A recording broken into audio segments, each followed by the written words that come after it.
you're traveling in the North Country Fair. Most of today's speakers are going to read from Judith's generous body of work. And the closing songs were chosen by John because he and Judith had been listening to them recently. Yesterday, the Georgia Review published on their website a 2013 transcribed interview done by UGA writer Alan Fleury with Judith upon her retirement. Here she is talking about the response to her first novel, In the Line of the Sun, published by the University of Georgia Press in 1989. And I realized as I traveled after the book came out that more and more people were saying, "You wrote my story." You know, for example, people think Puerto Ricans are weird to practice Santeria or this and that, since they don't understand that we do it to stay unified and all this. So after I wrote the book, I would get all these testimonials, and I thought, my God, you know, my little story. I didn't decide to change people's minds or lives and then write the book. I wrote the book and saw. I saw these kids were reading the work, and they would ask questions like, how was it for you in the barrio, and all this. And I'm not saying those kids went out and changed the world after that, but maybe one of them will recall in the future some interactions with maybe a Latino farm worker or someone like that. So maybe my books, I realized, were opening little small partitions into a world that seems foreign to a lot of people. So as I said, it wasn't like I set out to change the world by writing the books. I wrote the books and realized that in some cases they were making a difference, especially if they provided teachers with a way to include the outsiders in the class discussion. So if the central character happens to be Puerto Rican and you have Latinos in the classroom, it's not like Tom Sawyer.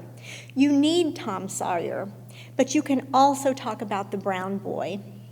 Good afternoon. On behalf of the University of Georgia, I would like to welcome Judith's family, friends, colleagues, former students as we gather today to mourn the passing of such a wonderful and unique individual, and to also celebrate the many ways in which she enriched the lives of everyone.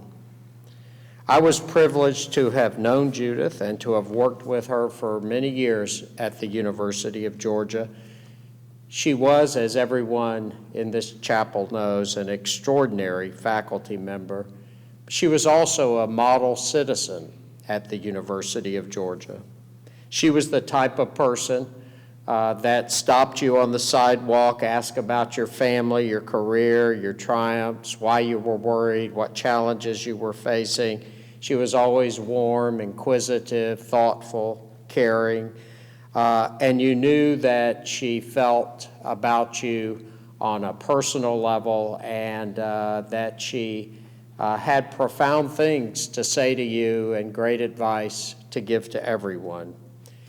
She was a gifted translator of culture. She gave us glimpses into her life in Puerto Rico, and she was a shining light on the immigrant experience in America.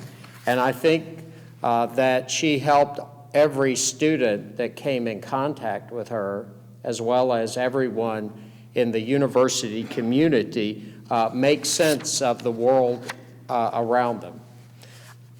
Judith and I became good friends in the winter of 2002 when she came to a Foundation Fellows retreat.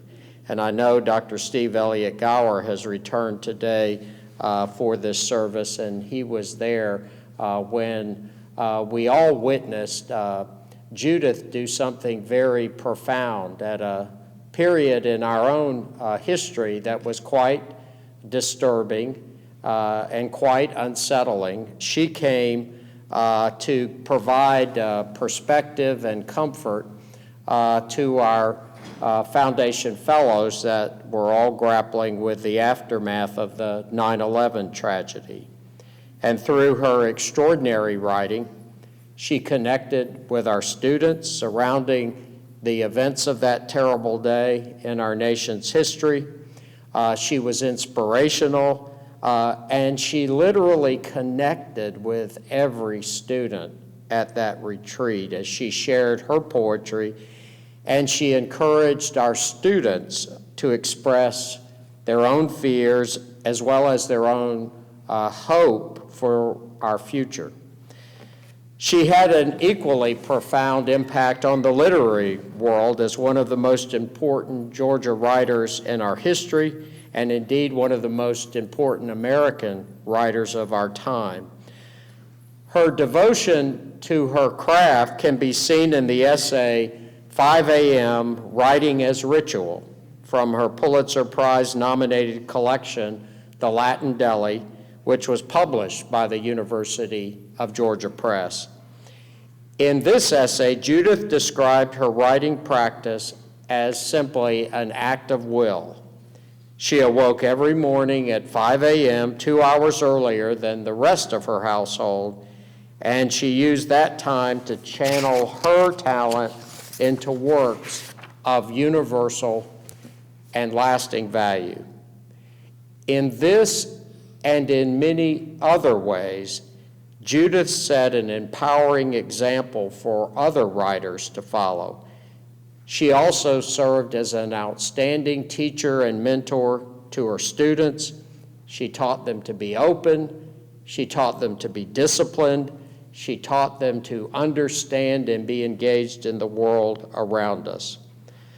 We were all very fortunate at the University of Georgia that she shared her wisdom and time with us for so many years as the Regents and Franklin Professor of English and Creative Writing.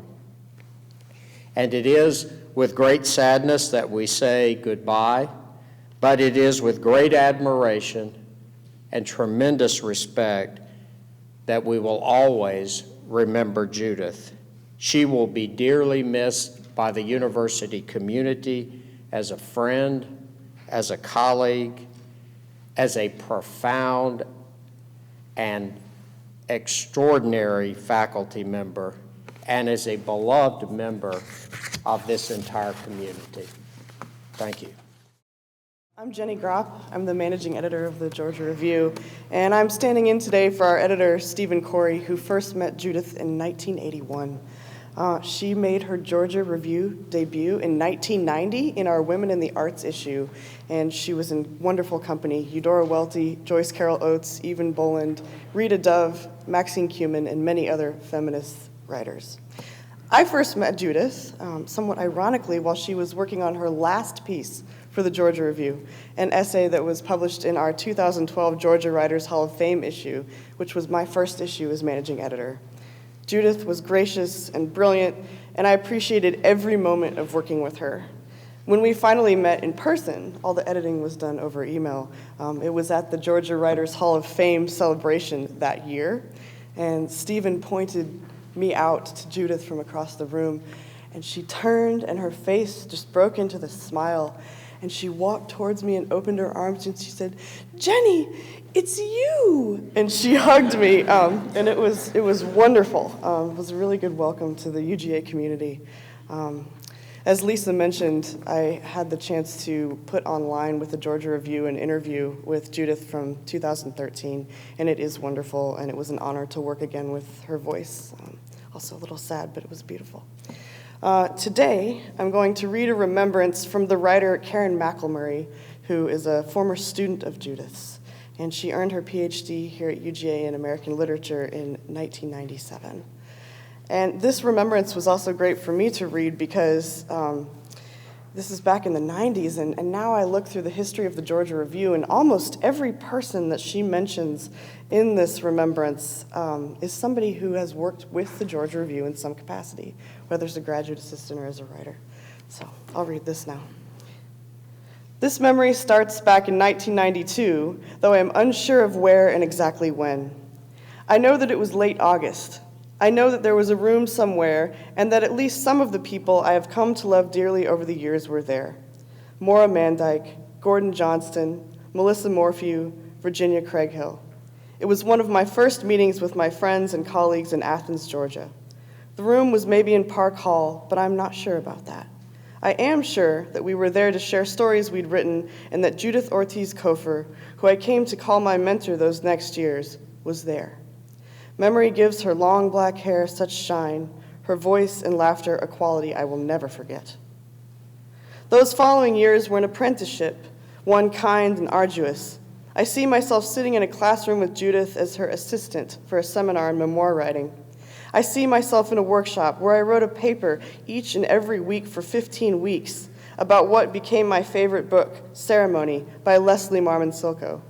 I see myself learning to revise, learning to let go of pages, discover new ones, all under Judith's direction. I see her handwriting on the pages of books of her own that she autographed for me. Compadre, she wrote. Remember what it means to be an artist, first and last. During those 5 years in Athens, I took workshops and went to readings and taught classes.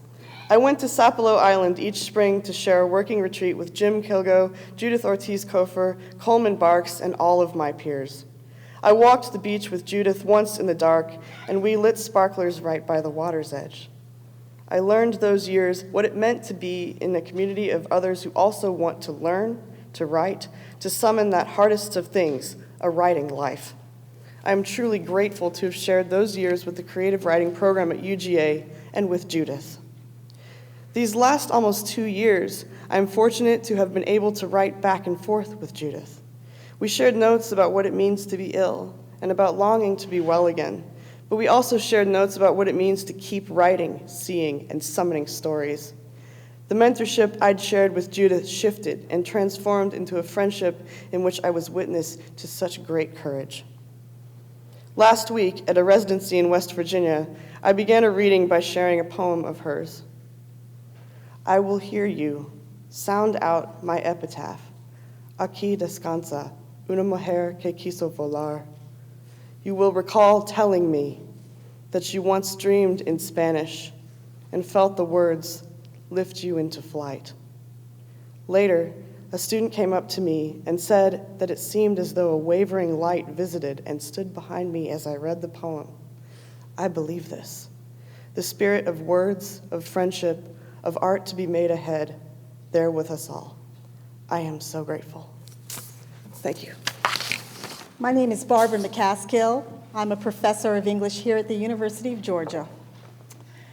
Just about every time I taught the Multicultural American Literature Survey course, English 2400, Judith Ortiz Cofer visited my classroom. I made it a point to assign one of her works on every syllabus, the Latin Deli, Prose and Poetry, or her novel, The Meaning of Consuelo, or her memoir, Silent Dancing, a partial remembrance of a Puerto Rican childhood. Judith was sharp, witty, informed, ambitious, disciplined, funny, and tough. If you've read her writings, attended her readings, or had the privilege of taking her classes, I don't have to tell you that. For what seemed like the longest time, we were the only tenure-track women of color faculty teaching in Park Hall, and we counted ourselves among a handful on North Campus. For those of us from groups historically excluded by the politics of race and gender, or the privileges of birth and title, and excluded for what seemed the longest time, I am proud of how Judith, my compañera and colleague, made that building and this university more welcoming and cosmopolitan places. I am proud of how her writing and teaching emphasize the U-N-I-T-Y embedded in the word university.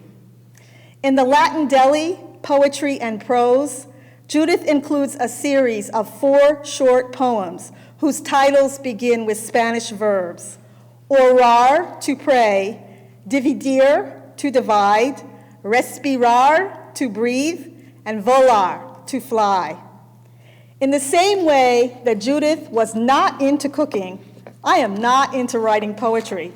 So I am going to employ such infinitives in Spanish first and English second, not to recite verses, but to celebrate briefly in prose the Judith I remember from our days in Park Hall together.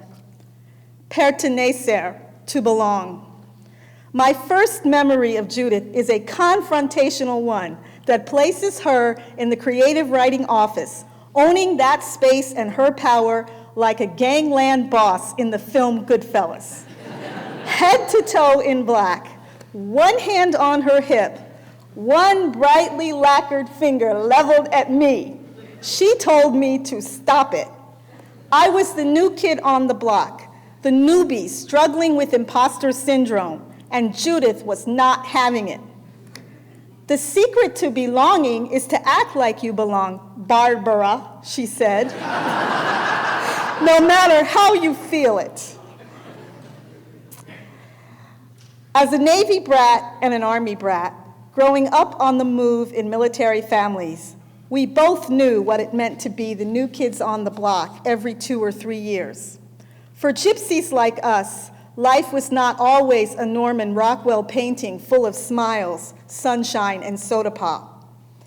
In her autobiographical essay, The Patterson Public Library, Judith describes how she lived in knee-liquefying fear of an African-American student named Lorraine who bullied her during 6th grade.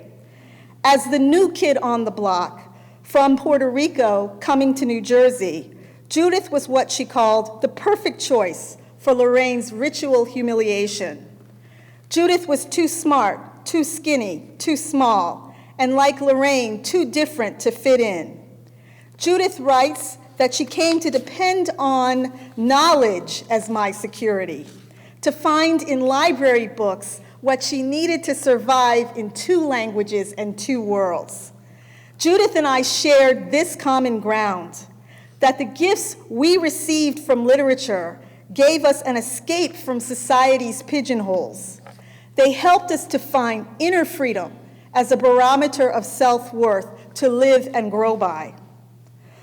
Colaborar, to collaborate.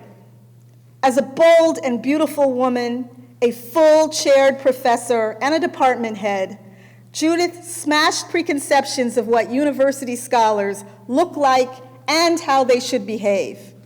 She was what U.S. Congressional Representative and fellow Georgian John Lewis calls a necessary troublemaker, who disarmed her detractors and neutralized their reactions of shock, disbelief, disrespect, and anger by making uppityness and success her twin badges of honor and distinction.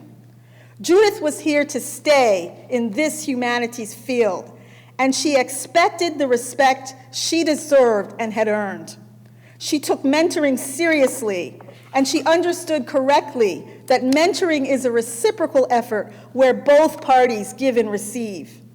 Because of her mentorship, more women know they have a right to enter and stay in spaces like this one. Judith prioritized time to write alone and think in solitude every day. So it may seem surprising that I celebrate her today as a frequent collaborator. We never co-wrote an essay, and we never co-presented at a conference, but we came together often to plan campus events. In fact, we collaboratively organized 2 that were held right here in this chapel. The New Voices in American Literature Symposium, which included UGA graduates Sean Hill and Lorraine Lopez, both mentees of Judith, who are now professors and authors, and the Black Poets Lean South Symposium, which featured poets from the prestigious Cave Canem Collective.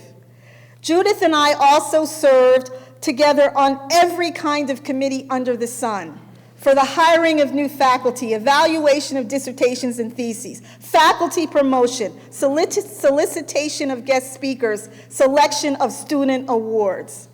It took me many years to realize that conscripting me into this service was Judith's way of teaching me that collaboration brings strength to the workplace. Raising money in a recession is a blessing, and political intelligence is a skill that must be learned. I will sum up my understanding of collaboration from her description of the power of speech and song in An Island Like You, Stories of the Barrio. Each time you do it, Judith writes, you risk public failure. But when it works, you hold people's attention, and for a few moments, you may change their lives. Which brings me finally to descubrir, to discover. The doors of East West Bistro are closed and its windows are sealed. It is gone but not forgotten. East West Bistro in its day was Judith's second command center, an extension of her office and classroom. It was Judith who introduced me to East West, where I promptly became addicted to the black bean burgers and fries, and the fish tacos and fries, and the ketchup, and where a ritual of consuming multicultural cuisine felt like a metaphor for our multi-ethnic teaching. Proficient at savoring the little joys of life, like binging on fish tacos, Judith would delight that this University of Georgia community remembers her as a great artist and teacher who made opportunities for us to belong, to collaborate, and to discover life's gifts large and small. In Spanish first and English second, Judith is and will be una gran artista, my friend and partner in books and adventures, as she signed one of her books for me. She mastered so many genres of writing: poetry, essay, novels, short fiction, while most count ourselves lucky to be good at one. While it sometimes pained her that critics pigeonholed her with one label or another, or they devalued her works which targeted young readers, it meant so much that her peers like us applauded her talents. For what many turn their backs to, out of indifference or ignorance or fear of unknowns and uncertainties, the artist like Judith confronts and engages. Muy animada, throwing open windows, a la fuerza, unbolting the doors. De la lucha, de la vida viene, out of the struggle, bearing life. I'm Ed Pavlich. I'm the director of the Creative Writing Program. For the second time, the first time I was director of the program was when I first arrived to UGA in 2006. And of course, immediately became a colleague with Judith, who was really one of the first people, of course, that I knew to associate with this university when it came across my radar. And of course, through the years, whenever I would travel to another university or another city for whatever literary event, that tradition continued. It would be, oh, you work where? Oh, do you know Judith? You know, and I was constantly found myself in the position, in fact, the wonderful position of bringing her back hellos from all around the country, even the world. Oh, you going back to Athens? Tell Judith I say hello. So I would bring back some from this now famous writer or that now famous writer. Oh, so-and-so says hello, Judith. And she would say, ah, I remember him when he was a baby. You know? He came to me clutching some folder of poems, you know, shaking. Or I remember, you know, I won't mention these names, but a younger woman writer who had told me, oh, Judith, you meant so much to me, tell her hello. I went to her office, this blazing office, you know, in a rather dreary building. Oh, Judith, you know, to tell you hi from so-and-so. She's my daughter. So, I want to read you a moment, statement that one of Judith's graduate students sent me recently, yesterday. Before that, I wanted to say just something. Barbara did it far better than I ever could, and certainly wouldn't even try to do it that way. But I wanted to say something about the core of my impression of Judith was this fierceness, but a multidimensional fierceness, a fierceness really that comes from a determined refusal not to feel. And no matter who you are, but if you're that tall, a non-white woman, and a creative writer in a university setting in the 1980s or 90s, that refusal not to feel is really some fearsome thing.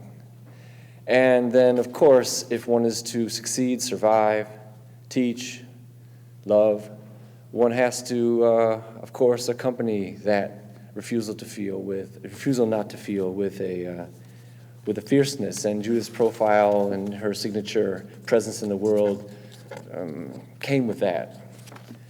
And that wasn't always easy for her, nor for others to deal with, but that's what it was all about. And I thank Barbara for a wonderful sense of that. One more thing, I remember when I first met Judith, I came down here to interview for the job, and she was telling me about the program, the people in it. And she got around to Reg McKnight, who's not here today because he's also recovering from illness. But and Reg is like the opposite of Judith because he's this tall, But where Judith is kind of like kicking down doors, and Reg is this big, but he's kind of cowering in the corner. So they're a great pair for that reason. They've known each other for years and years and years. And so she was telling me about people. She said, when she got to Reg, well, I just say, with Reg McKnight, let me just say one word, sweetness. And she's absolutely right. So here is a statement that Ida Stewart sent me. Ida Stewart graduated for the PhD in English, was Judith's student. I think she graduated in 2013, it's about 3 years ago, and she wrote, I first met Judith as a student in her graduate workshop in fall of 2009. She became not only my professor and mentor, but also my collaborator and dear friend. I have many favorite memories of our time together, but I have to select one memory that captures Judith's essence as an educator, writer, and human being. I see her up on stage at the Georgia Museum of Art, welcoming her undergraduate students, families, and friends to what will be an inspiring reading of their poems and short fiction. I hear the unwavering and proud timbre of her voice that takes on when she talks about the things that she loves and fiercely believes in, her students and the power of literature. Each spring semester for the past few years, Judith's undergraduate creative writing courses culminated in these big readings at the Art Museum. Many of us went to them because she would run you down the hallway, We all heard about these events because Judith peppered Park Hall and our inboxes with flyers and invitations, at least invitation. She wanted us all to be there by giving her students an audience, sometimes an auditorium full of people, but more often her own singular presence. Judith showed her students that their work is important to the world. She didn't just set the bar high, she gave us occasions to which we could rise.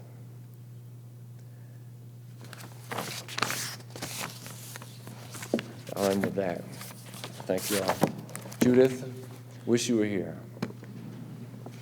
I'm Catherine Losey, professor of English and chair of the Humanities Department at Brenau University, just up the road in Gainesville, Georgia.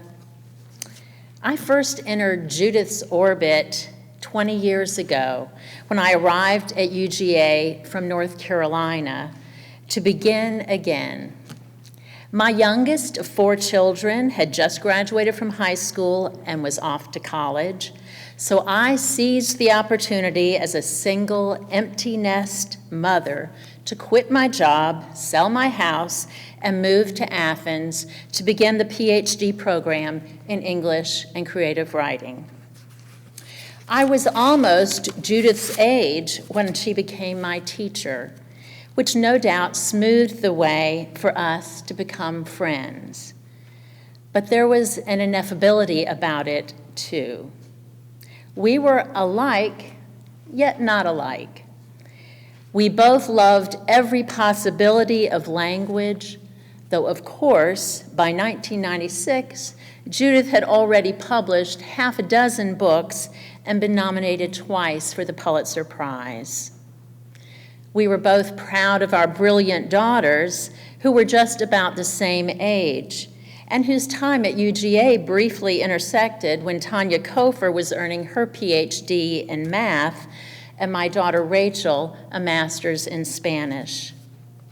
Over the years, when Judith and I would get together, often at the Waffle House on Millage, before a good day of yard sales, the first topic of conversation was inevitably, how's Tanya doing?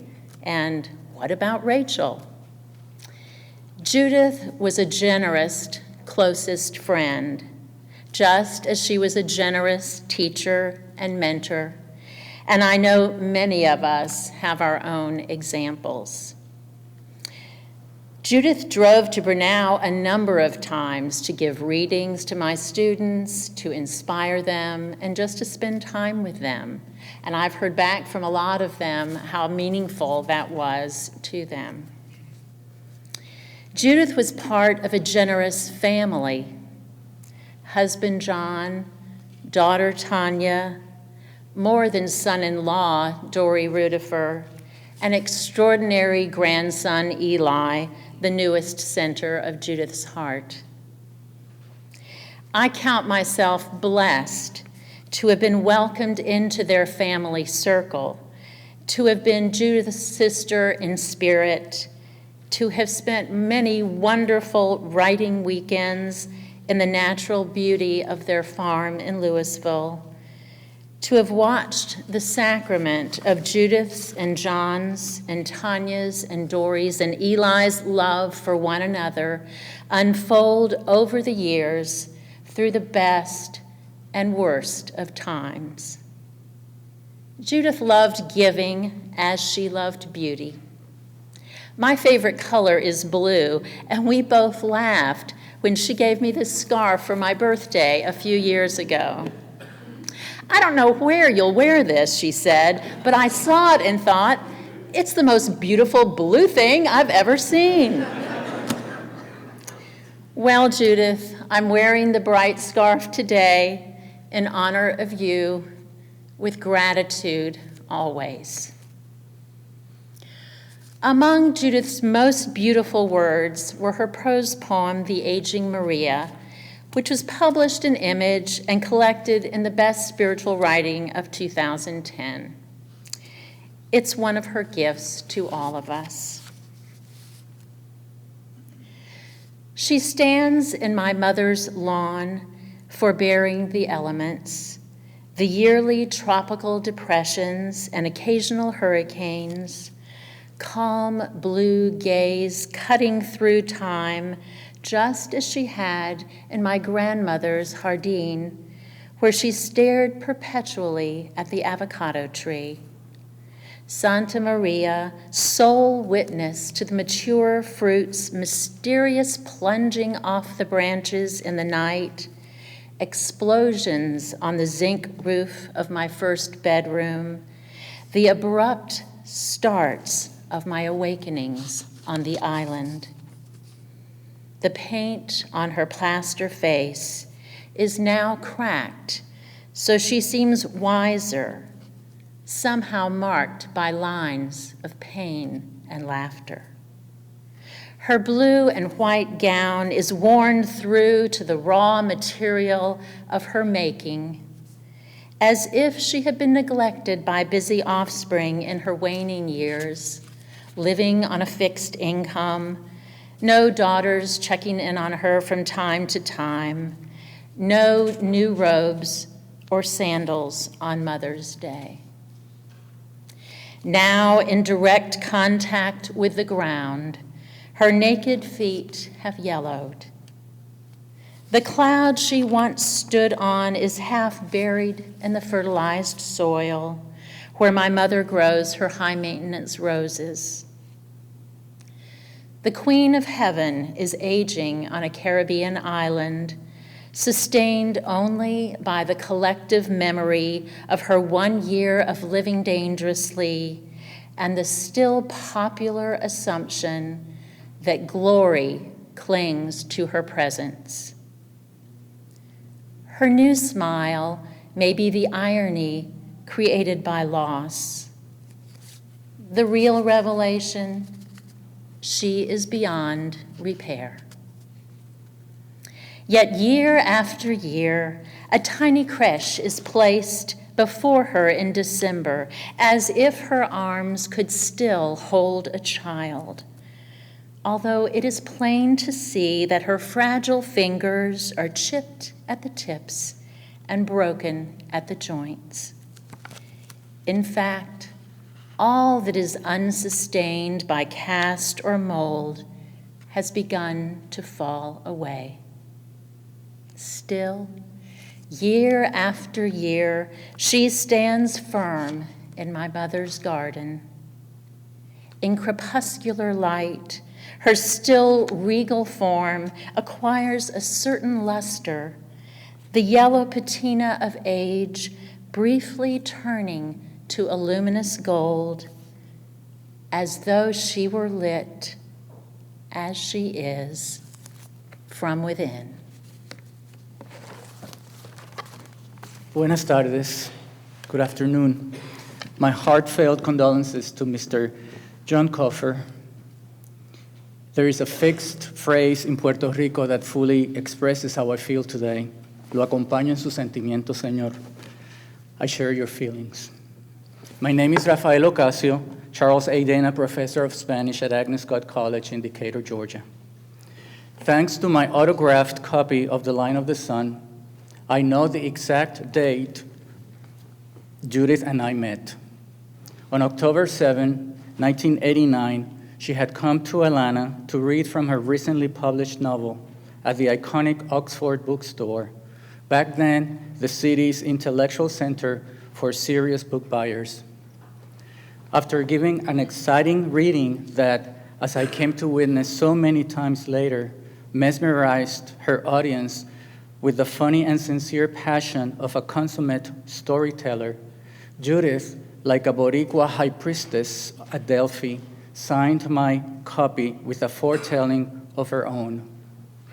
I hope this is the beginning of a long relationship for us. Our relationship soon began with Judith's initial request that I read her manuscript in progress. I still remember with awe the first time I went over one of her manuscripts, in which I barely managed to fix a couple of misplaced accents. However, as our friendship grew, we started to engage in conversations of mutual benefit. I spoke as a gay Puerto Rican scholar handling critical subjects pertaining to the sexual politics of counter-revolutionary Cuban exile literature, while she explored the narrative boundaries of autobiography, whether in poetry, fiction, or essays, as a political vehicle for women, particularly for women of color. These research explorations and conversations were taking place in the Deep South and in fairly traditional teaching institutions. Our conversations became formal interviews and my first academic publications. We met at the beautiful campus of the University of Georgia. More often, however, we chatted via email. It seems now about trillions of subjects. I eventually became, as she liked to joke, her fact checker for all references to Puerto Rican culture. Her queries kept me very busy. At the time of her death, we were discussing her new literary project of transcribing traditional Puerto Rican fables in a process that she described to me as a translation of fábulas criollas with lots of poetic license involved. In our conversations, I came across a reference in passing about a trip that Dr. Franz Boas, the founding father of American anthropology, conducted in Puerto Rico in 1915. He too was interested in collecting Puerto Rican fables. I owed to Judith that lead, and it became the subject of my current book manuscript. As the years passed, we started sharing concerns about our families. She about her mother, who had moved to Hormigueros, I about my own mother, who had been diagnosed with colon cancer, had undergone surgery, and had remarkably overcome overwhelming odds against her.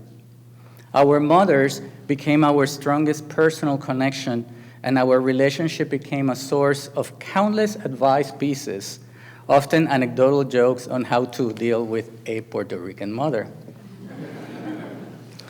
Our Señora de la Monserrate, Our Lady of Monserrate, Hormiguero's patron saint, a loving Black Madonna, was also a frequent subject of our conversations. You see, on the island, she's known as Muy Milagrosa, a miraculous divine mother who always looks kindly upon her suffering children. My last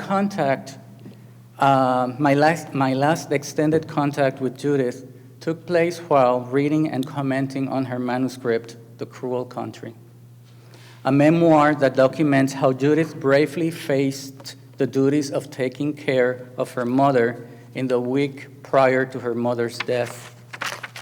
Its content resonated with so many of our previous conversations about the healing power of literature. It is, above all, a loving ode that praises the influence not only of her own mother, but of all our mothers, for that matter, of all individuals, and it is with this praise that she leads her mother to her final resting place. Because of its complex nature, I read Judith's manuscript several times. Coincidentally, or perhaps by divine intervention, I was in Puerto Rico also taking care of a sick relative in a very cold hospital, similar to the one where Judith had spent time and effort navigating the island's crazy medical etiquette. True to her kind nature, she wanted to do something major for me. After much negotiations, I came up with my ideal payment. I wanted The Cruel Country to contain a passage highlighting my hometown of Old San Juan.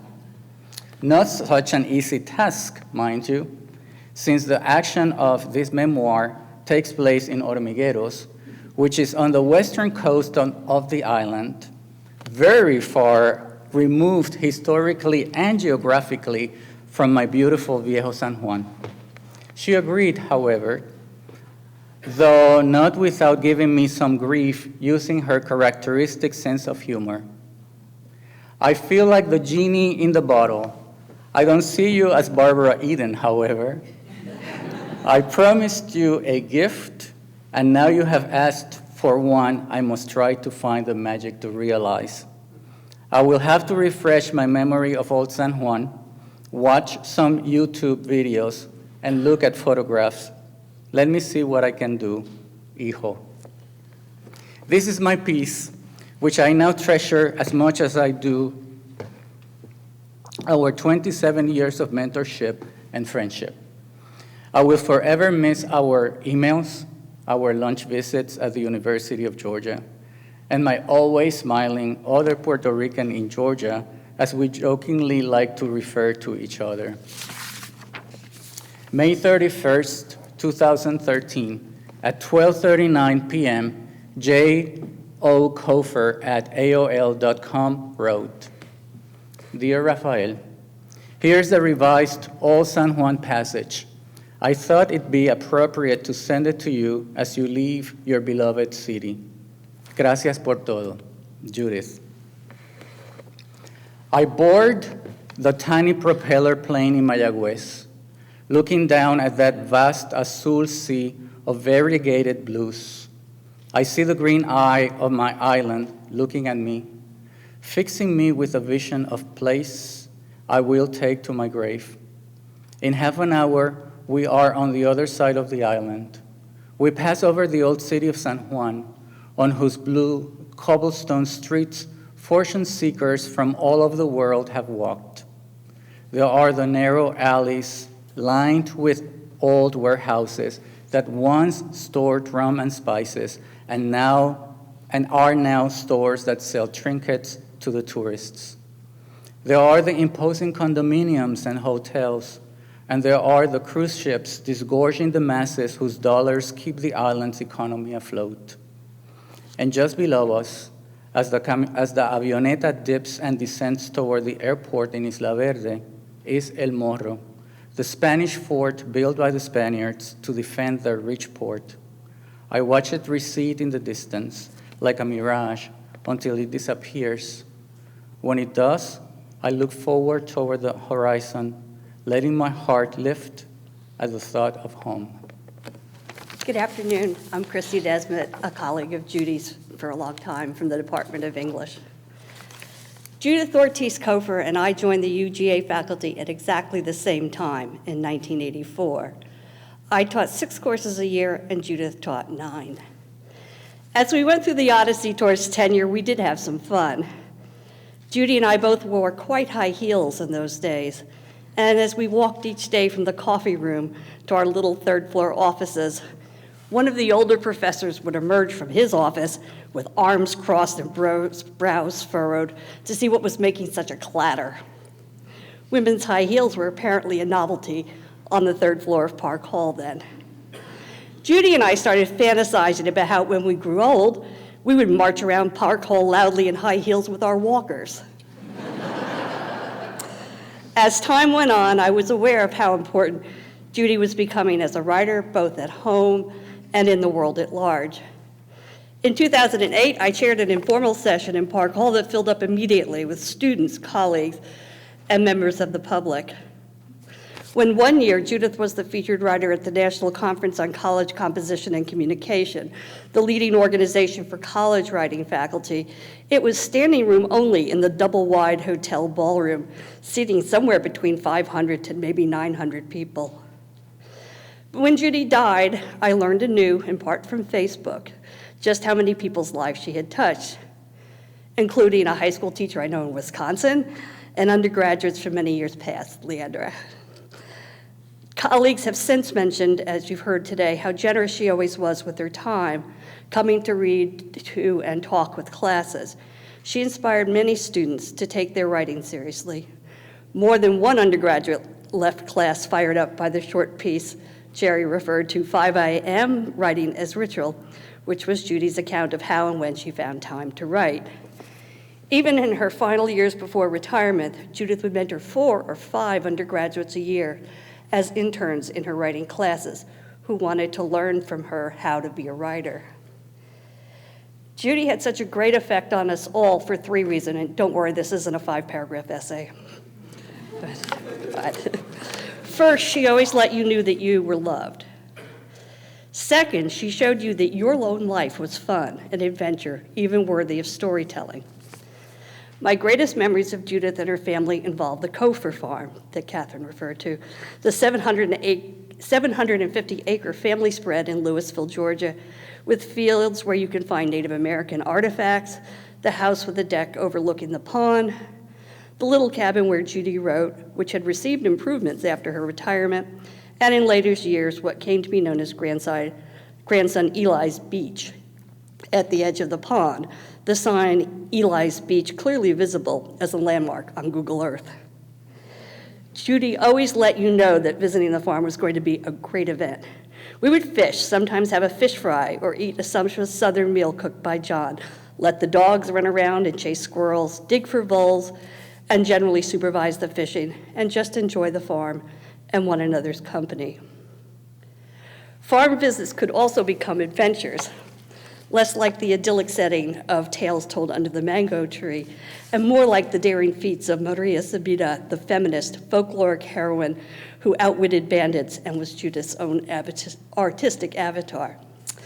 There was that famous time in the 90s when David, John, and I were creek fishing and it started to rain.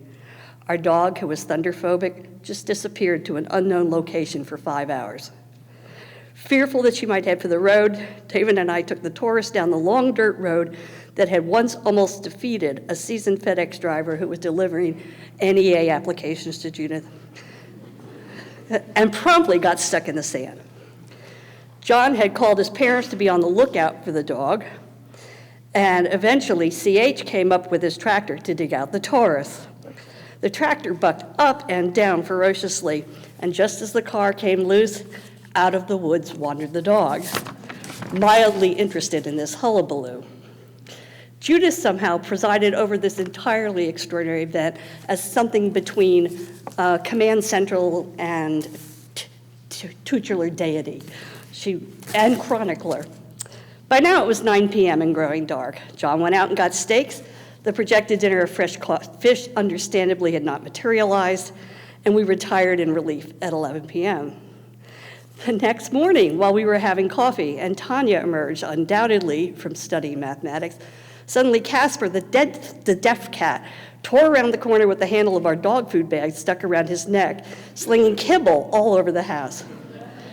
We'll never be invited back, we told each other.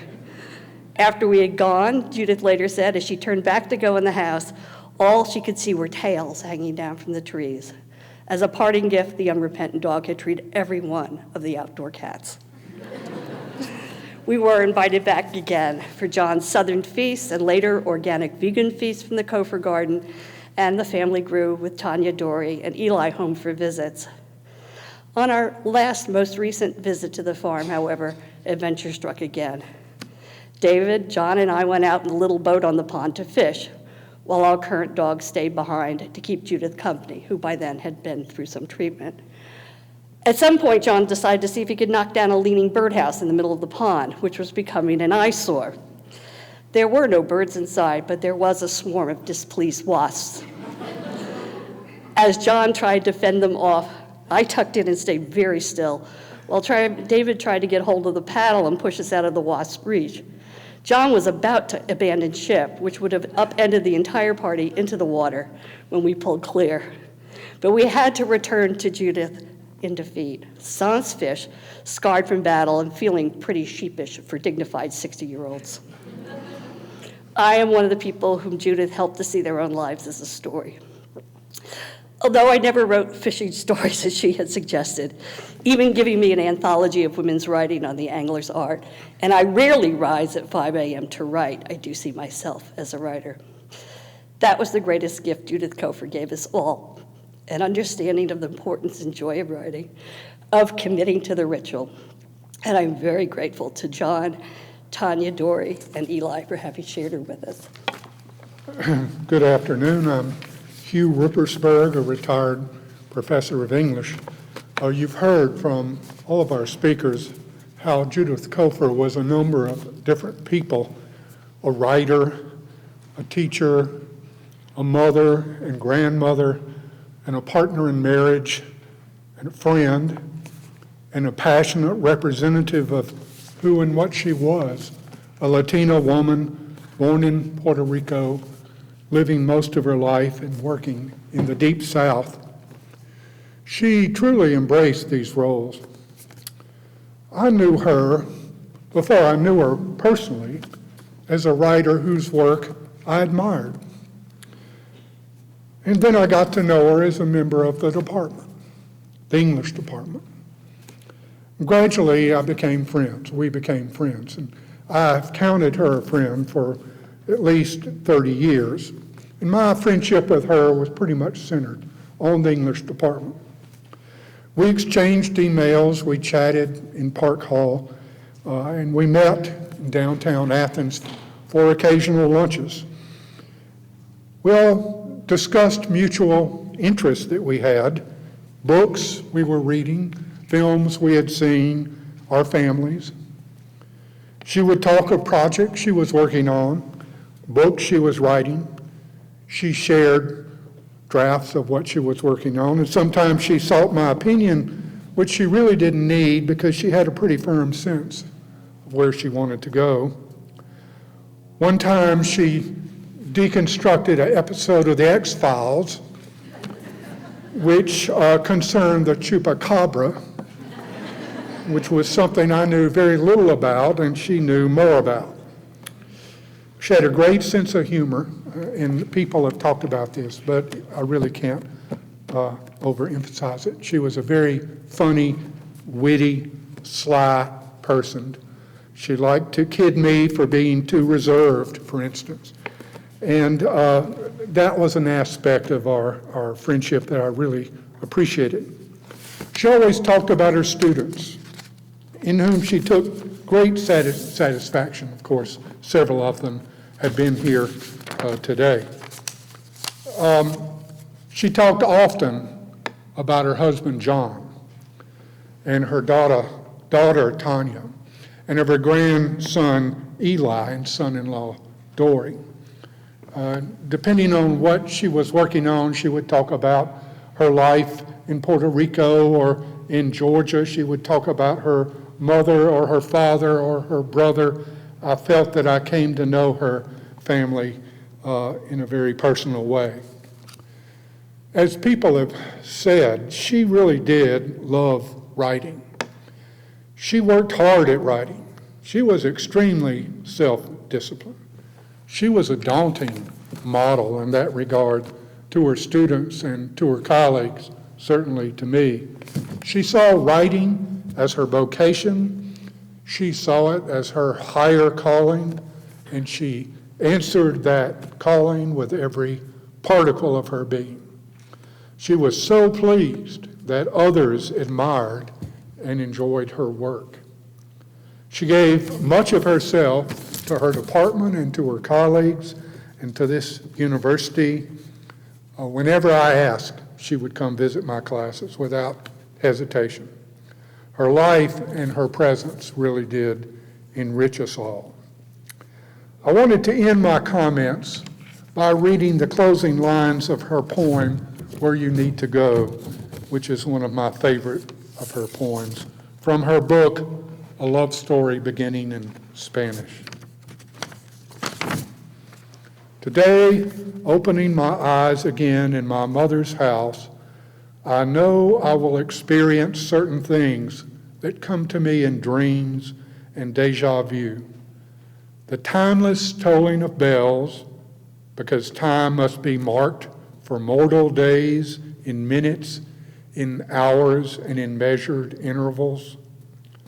To remind us as we drink our morning cafe that we too shall turn to dust, the rustling of palm fronds against Venetian blinds, of water running over a woman's hands, pots and pans put in their places, living sounds from my childhood, and muffled words I cannot quite decipher, spoken in a language I now have to translate, like signs in a foreign airport you recognize as universal symbols. And soon their true meaning will come to you. It must. For this is the place where you decide where you need to go. My name is Lorraine Lopez. I'm an English professor at Vanderbilt University and a writer. The preeminent critic and scholar of Latina literature, the late Juan Bruce Novoa, once identified me as a second-generation writer in an essay on my work. He wrote that I am, quote, one of the new writers privileged to study craft with a Latina mentor of established reputation. In this case, Judith Ortiz Cofer, end quote. I feel that privilege keenly, as no one has given me more guidance, more support, and more practical help in my writing life than Judith. Aware of the singularity and significance of our relationship, an established Latina writer mentoring an emerging one, Judith took her role as mentor seriously. She gave so freely of her time, her insights, her wisdom, that I often wondered how I could ever reciprocate. When I was a graduate student, a single mother providing for 2 teenagers on a teaching assistant stipend, Judith would often buy me lunch or dinner and steer me toward opportunities to earn a little extra, helping me make ends meet. She would also give me her clothes, beautiful flowing skirts and smart-looking blazers that I treasure to this day. And she'd buy me the earrings she claimed Latina writers should wear. I'm wearing the tri-amber danglers she gave me.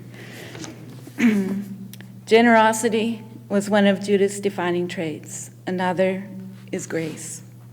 She not only showed me how to deal with challenging situations and difficult people with tact and poise, she facilitated the graceful transition of our relationship into a lasting and dynamic friendship.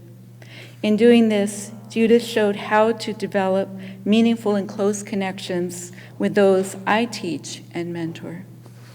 Beyond the mentoring, the skirts and blazers, the dangling earrings, Judith gave me faith in myself and in my writing. Through example, she showed me dedication to craft and an impeccable work ethic. She taught me to honor commitments promptly and completely. Whenever I requested letters of endorsement from my professors for applications, Judith was always the first to allay my anxiety by submitting her recommendation well before deadline. I used to joke with my husband now, when I'd ask for letters, I'd say, guess who wrote the first one? And he'd say, Judith, and it always was Judith. She was aware. You see, she was aware of that anxiety, mindful of the feelings of others, and responsive to the emotional textures of our lives. She would no more make me wait and worry than she would deliberately jab me with a pin. Her knowledge and wisdom, her intellectual curiosity matched her emotional intelligence. She had keen interest in science and nature, a fascination with the world that was infectious. Of course, no one has just one way of being. And Judith, I believe, was more complex, more nuanced than most of us. She was many things to many people: proud and loving wife, mother, and grandmother, a sharp and witty colleague, a brilliantly gifted writer, an inspired and inspiring teacher, and a generous and caring friend. To Judith's family, who were privileged with intimate knowledge of this amazing woman, let me tell you how loving she was to me. She brokered and shared her hard-won success to help me succeed. As I've said, no one has done more for my writing life than Judith. In our every interaction, she showed how much she cared for me, and I hope she had some idea of the depth of my gratitude to her. She was far more than a mentor, more than a friend. Judith blazed and continues to blaze like a torch, illuminating for me the path that she has struggled to break on her own. Her voice warm and urgent in my ear. You can do this. I know you can. One of Judith's favorite poems is also one of my favorite poems. She read it here many years ago at an event at UGA, and she was very happy. She was very proud to have been asked to do that. So I want to close with her words. This poem is To Understand El Azul. We dream in the language we all understand, in the tongue that preceded alphabet and word. Each time we claim beauty from the world, we approximate its secret grammar, its silent syntax, drawn nearer to the Rosetta Stone for dismantling Babel. If I say El Azul, you may not see the color of mi cielo, mi mar. Look once upon my sky, my sea, and you will know precisely what El Azul means to me. Begin with this, the cool kiss of a September morning in Georgia, the bell-shaped currents of air changing in the sky, the sad ghosts of smoke clinging to a cleared field, and the way days will taste different in your mouth each week of the season. Sábado, Saturday, is strawberry. Martes, Tuesday, is bitter chocolate to me. Do you know what I mean? Still, everything we dream circles back. Imagine the bird that returns home every night with news of a miraculous world just beyond your private horizon. To understand its message, first you must decipher its dialect of distance, its idiom of dance. Look for clues in its arching descent, in the way it resists gravity. Above all, you have to learn why it aims each day toward the boundless azul. Thank you.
That's the way I remember.